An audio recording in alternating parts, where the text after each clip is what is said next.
Let me get my prop, I mean cat, just a second here. Whoa. Okay, so I'm going to talk all about the COP25, which means Conference of Parties. So it's the 25th conference. It's been going on for a long time. It's where countries around the world all come together they send teams of policymakers to negotiate what to do basically with addressing climate change. So one of the most famous COPs was Paris in 2015. And I was at that conference and had great hopes after leaving it that actually the world would take action on climate change. Those hopes were quickly dashed. And I was also at the COP, so that was COP 21, I guess, Paris. And then I was also at COP 20, which was in Lima, Peru. Those are the only two that I've been to. As you know, the COP 25 was scheduled for Santiago, Chile. But because of all of the unrest there, the president of Chile canceled it about a week ago. And within a day, so it was in limbo, but within a day or two, there was an offer from Spain, Madrid, to hold the conference there. So, after all the dust is settled, basically it's going on in Madrid the same dates as it was scheduled for Santiago, which is December 2nd to the 13th. So in a couple of weeks, I'm heading out to the conference. I'll be doing some presentations and things, some moderation, meeting lots of different people, hanging out with Greta, for example, trying to, meet lots of other people and connect. And we need to figure out what we can do about our climate crisis.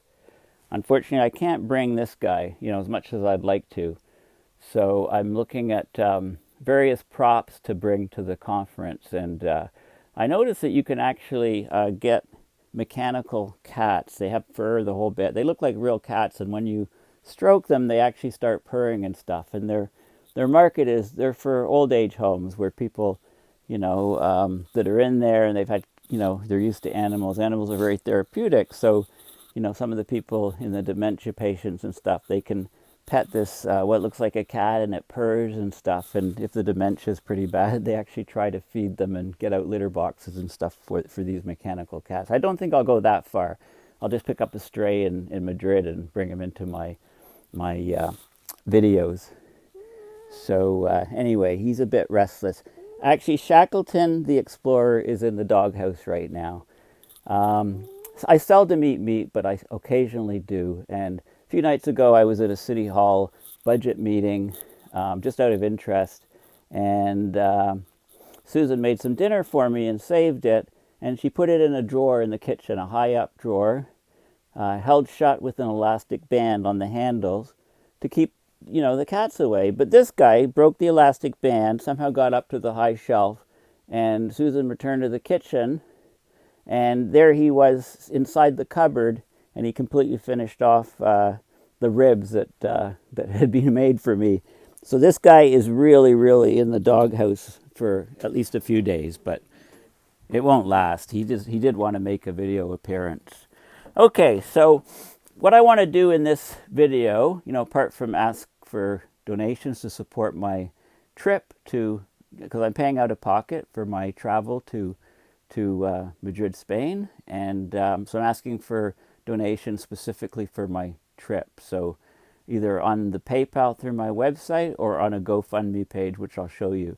So what I want to show you here, apart from my request for some funding to go from my audience, and thank you very much to everybody who's donated to support my work and my videos, up to now. So what I want to show you is some of the graphics, some of the illustrations that I'm planning on talking to people about at the COP, some of the bright, colorful images which tell a lot about our climate crisis. So I'll get right into the videos here. The images and so on here. Oh, before I do this, there's one thing I haven't done for a while. I just want to point out some of the things that I've been reading. This book here, Richard Dawkins is a great author. I only discovered him fairly recently. Anyway, he wrote this book about 40 years ago, and it's, basically the Royal Society poll, 30th anniversary poll. They said this is the most inspiring science book of all time, The Selfish Gene. It's really fascinating, about sort of why we're here, why we're the way we are, why animals are the way they are. Goes into that. But this is also one of the most fantastic books here. The Action Heroes Handbook. I was at the local library, picked it up for $2. Things like, very useful information. So I think a book should be created, the Climate Action Heroes Handbook. So things in the Action Heroes Handbook: how to catch a great white shark, perform the Vulcan nerve pinch, track a fugitive, and dozens of other TV and movie skills. Like, for example, how to tell when someone is really dead. Just poke them with a sharp stick, or rub something in their eye, and if they blink, they're not dead yet. It's got all kinds of practical advice, like how to brace yourself if somebody's going to hit you with a chair, how to do a mind meld, fighting skills, how to be ready for anything, how to disarm a thug, how to land a space shuttle, all kinds of different stuff. So anyway, I'm going to have a look at this, and maybe I should write a book, the Climate Action Heroes Handbook, and take all kinds of different examples of how people can be climate heroes. So anyway, that's a book update. So I'll get back to the main course now. And I'll have to do another video because I'm taking so long in doing my intro, but please bear with me. So my website is, paulbeckwith.net. You can donate with PayPal here. If you do it specifically for the conference, please put a little note for COP25 conference. There's also now a GoFundMe page, and I'll put the link in my video blurbs. And I've also shared it on Facebook and Twitter, etc. So it's just GoFundMe. You could Google Paul Beckwith COP25 and you'll find it. Basically, it's just gone live, and I'm starting to advertise it. So please consider going there. And thanks to Heidi Brault and Charles Gregoire, who I'll be traveling to COP with. They're also from Ottawa, and they're doing incredible work in organizing it. Here's a little blurb about me, who I am, and what I do, and what I'll be doing at COP. So I'll be participating in press conferences, providing climate reports, meeting other climate scientists and activists, like Greta Thunberg, Dr. James Hansen from NASA, Peter Wadhams, of course, the sea ice guy, Dr. Peter Carter, founder of the Climate Emergency Institute. We'll be working with him. So we're spreading public awareness. We're educating people on climate change. We're talking about how serious the climate crisis is, and doing what we can to make more and more people realize that we're in a global climate emergency now. So please consider going there. Now, this is my Twitter page, and I'm tweeting out some things about some of the diagrams I'm planning on bringing and so on, and also on Facebook here. This is my backyard just this morning here. So we had our first dusting of snow, not that much, and it certainly won't stay. Okay, Messenger.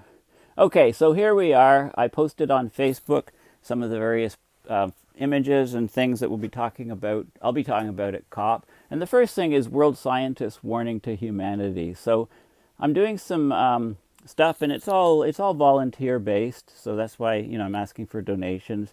Working and they're all volunteers as well. So they had a warning 25 years ago. They got signatures of 1,700 scientists from around the world, including then living Nobel laureates and stuff, and said, warning to humanity, we have a problem with our ecosystem, with the boundaries that we're crossing.